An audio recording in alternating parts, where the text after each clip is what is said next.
Deuteronomy 4 from the Net Bible. The privileges of the covenant.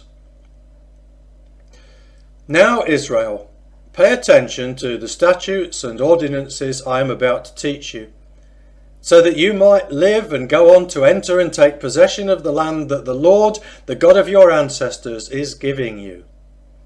Do not add a thing to what I command you, nor subtract from it, so that you may keep the commandments of the Lord your God that I am delivering to you.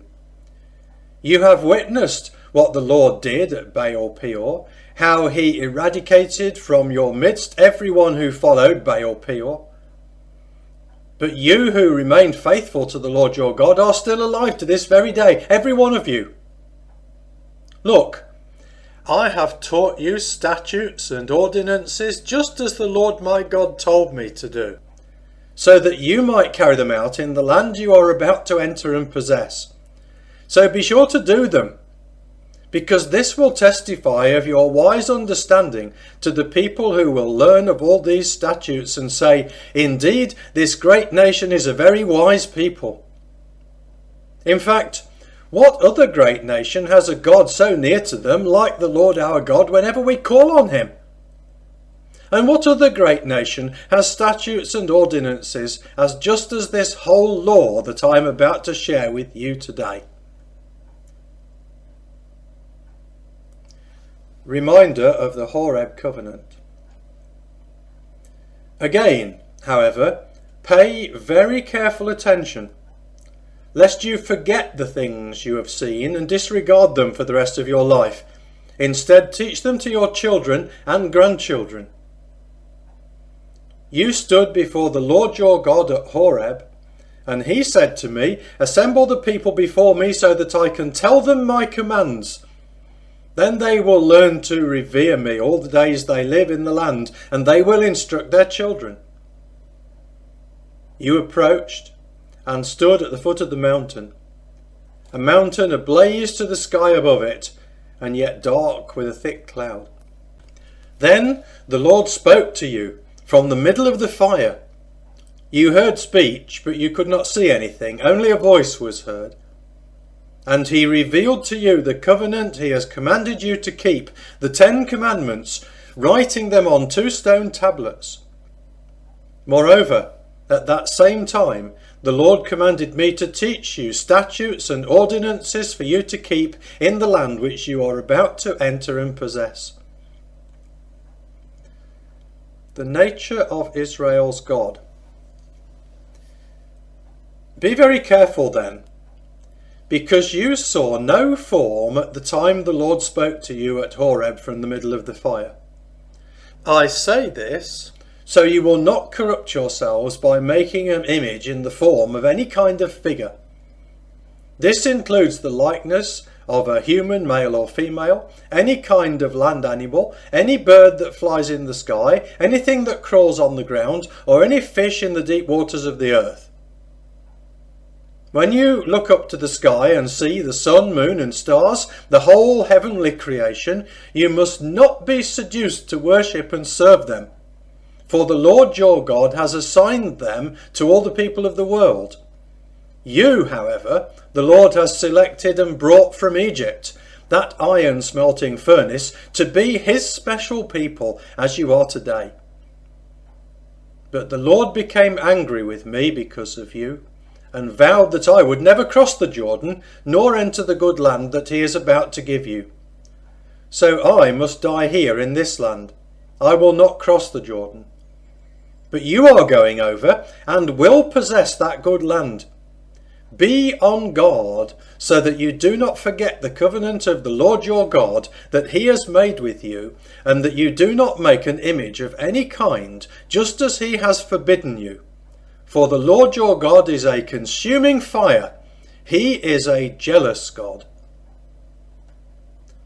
Threat and blessing following covenant disobedience. After you have produced children and grandchildren, and have been in the land a long time, if you become corrupt and make an image of any kind, and do other evil things before the Lord your God that enrage him, I invoke heaven and earth as witnesses against you today, that you will surely and swiftly be removed from the very land you are about to cross the Jordan to possess. You will not last long there, because you will surely be annihilated. Then the Lord will scatter you among the peoples, and there will be a very few of you among the nations where the Lord will drive you. There you will worship gods made by human hands, wood and stone that can neither see, hear, eat nor smell. But if you seek the Lord your God from there, you will find him, if indeed you seek him with all your heart and soul. In your distress, when all these things happen to you in the latter days, if you return to the Lord your God and obey him, for he is a merciful God, he will not let you down or destroy you, for he cannot forget the covenant with your ancestors that he confirmed by oath to them. The uniqueness of Israel's God. Indeed, ask about the distant past, starting from the day God created humankind on the earth, and ask from one end of heaven to the other, whether there has ever been such a great thing as this, or even a rumour of it. Have a people ever heard the voice of God speaking from the middle of fire, as you yourselves have, and lived to tell about it? Or has God ever before tried to deliver a nation from the middle of another nation, accompanied by judgments, signs, wonders, war, strength, power, and other very terrifying things, like the Lord your God did for you in Egypt before your very eyes? You have been taught that the Lord alone is God. There is no other besides him. From heaven he spoke to you in order to teach you, and on earth he showed you his great fire, from which you also heard his words. Moreover, because he loved your ancestors, he chose their descendants, who followed them, and personally brought you out of Egypt with his great power to dispossess nations greater and stronger than you, and brought you here this day to give you their land as your property. Today, realize and carefully consider that the Lord is God in heaven above and on earth below. There is no other. Keep his statutes and commandments that I am setting forth today, so that it may go well with you and your descendants, and that you may enjoy longevity in the land that the Lord your God is about to give you as a permanent possession. The narrative concerning cities of refuge. Then Moses selected 3 cities in the Transjordan toward the east. Anyone who accidentally killed someone without hating him at the time of the accident could flee to one of those cities and be safe. These cities are Bezer in the desert plateau for the Reubenites, Ramoth in Gilead for the Gadites, and Golan in Bashan for the Manasseites. The setting and introduction of the covenant. This is the law that Moses set before the Israelites.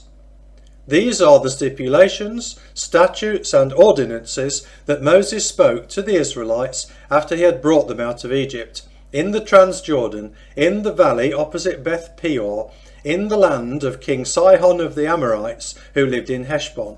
It is he whom Moses and the Israelites attacked after they came out of Egypt. They possessed his land and that of King Og of Bashan, both of whom were Amorite kings in the Transjordan to the east.